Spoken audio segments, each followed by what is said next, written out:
Bonjour à tous. Aujourd'hui, je vous montre comment calculer si vous pouvez emprunter de l'argent auprès de votre banque pour votre projet immobilier et combien vous pouvez emprunter, surtout dans le contexte actuel où l'obtention de crédit est de plus en plus compliquée. Je vais vous montrer comment faire ça avant même d'aller voir votre banquier avec une simple feuille Excel, en fait un Google Sheet en ligne.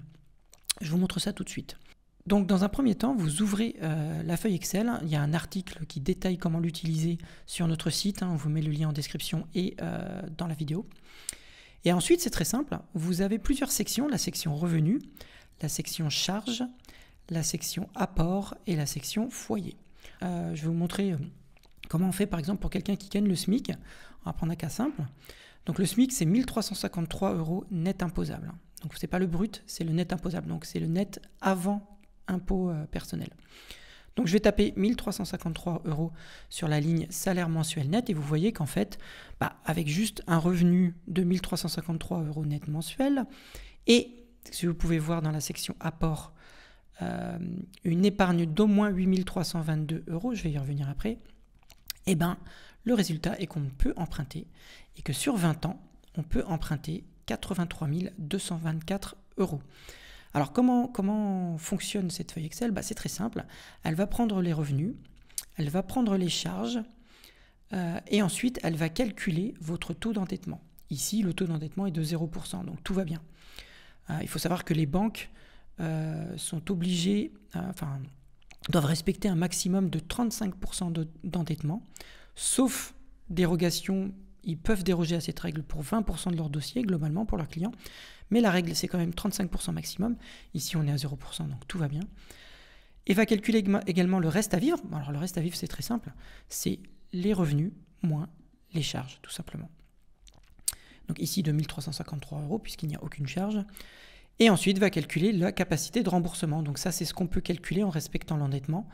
Ce qu'on peut, emprunter, donc ce qu'on peut rembourser tous les mois, en respectant l'endettement par rapport au reste à vivre, qui est de 474 € par mois. À partir de là, avec cette mensualité assurance comprise, on calcule le montant qu'on peut emprunter, tout simplement. Et donc ici, sur 20 ans, on est à 83 224 €.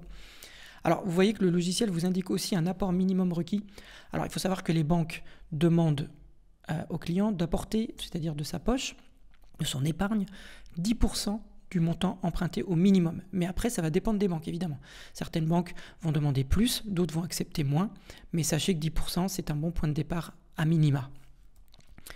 Ensuite, vous pouvez modifier d'autres valeurs. Par exemple, si j'emprunte sur 25 ans, je peux emprunter plus, puisque je peux emprunter 95 105 €. Pourquoi? Parce que la mensualité est moindre sur 25 ans.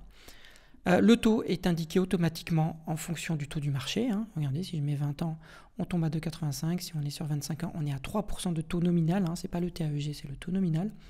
Et une assurance à 0,20%. Alors l'assurance, c'est l'assurance du crédit. Il faut savoir que plus on est jeune et moins elle est chère. Donc bien sûr, si vous êtes très jeune, vous pouvez mettre 0,15% et voir que vous pouvez emprunter un peu plus. Et sur 20 ans, ça donne 84 032 €. Voilà. Alors, pour illustrer un peu comment ça se passerait si ça se passait mal, on va rajouter, on va estimer que c'était un étudiant, par exemple, qui rentre dans la vie active avec le SMIC et qu'il a un crédit étudiant de 500 € par mois. Donc, je rajoute dans les charges, dans la section crédit à la consommation, mais ça marche aussi pour un crédit étudiant, je mets 500 € par mois. Et là, on voit que la feuille va indiquer que ça va être difficile. Alors, ça ne dit pas que c'est impossible, mais que ça va être difficile puisque le taux d'endettement de 35% est dépassé, puisqu'on est à 37%. Voilà, donc on ne peut pas emprunter. Alors avec un crédit de 200 €, ça serait passé par exemple avec un taux d'endettement de 15%. Mais on peut emprunter beaucoup moins, puisque là on est à 48 000 au lieu de 84 000, rappelez-vous juste avant. Maintenant on va prendre le cas de quelqu'un qui gagnerait, on va dire, 2 000 € net par mois, imposable, et qui aurait donc un bien déjà à rembourser, un bien locatif, de 500 € par mois, avec un crédit immobilier de 500 € par mois. On voit que ça passe tant le reste à vivre que le taux d'endettement, donc à 25% et un reste à vivre à 1 500 € par mois. Mais si jamais il s'agissait d'un couple, là ça passe plus. Donc on met 2 dans la section foyer nombre d'adultes. Là ça passe plus parce qu'en fait le reste à vivre n'est plus suffisant. Donc la banque, même si le taux d'endettement est OK, donc à 25% qui est inférieur à 35%, la banque va dire non tout simplement parce qu'elle estime que vous n'avez pas assez d'argent à la fin du mois pour vivre décemment. Et donc, la capacité, ça sera un critère de refus. Alors, ce qu'il faut savoir, c'est que ça va dépendre des banques, mais en gros, les banques vont demander un minimum de reste à vivre de entre 700 et 900 euros par adulte et entre peut-être 300 et 500 euros par enfant. Donc ici, avec 2 adultes, on est à 1600 euros minimum, ce qui fait que ça dépasse les 1500 euros. Et en plus, si le couple avait un enfant, ça serait encore pire puisque ce serait 1600 plus 300 ou 350 pour l'enfant. Donc on serait à 1900, 1950 euros. Donc ça dépasse. Dernière chose que l'outil va vérifier, c'est si jamais vous avez assez d'argent en apport. Donc là, je ne vous l'ai pas montré, mais si vous mettez que vous n'avez pas l'argent disponible en apport, hein, et par exemple là, avec 2000 euros net par mois et aucun crédit, eh ben, on va être à 12 422 euros de minimum d'apport requis par la banque. Et donc si vous ne les avez pas, évidemment, ça va vous indiquer que ça va être difficile. Même chose. Autre point important, c'est que l'outil va également prendre en compte vos revenus locatifs actuels. Donc reprenons le cas de la famille avec un enfant qui a du locatif pour 500 euros par mois en crédit.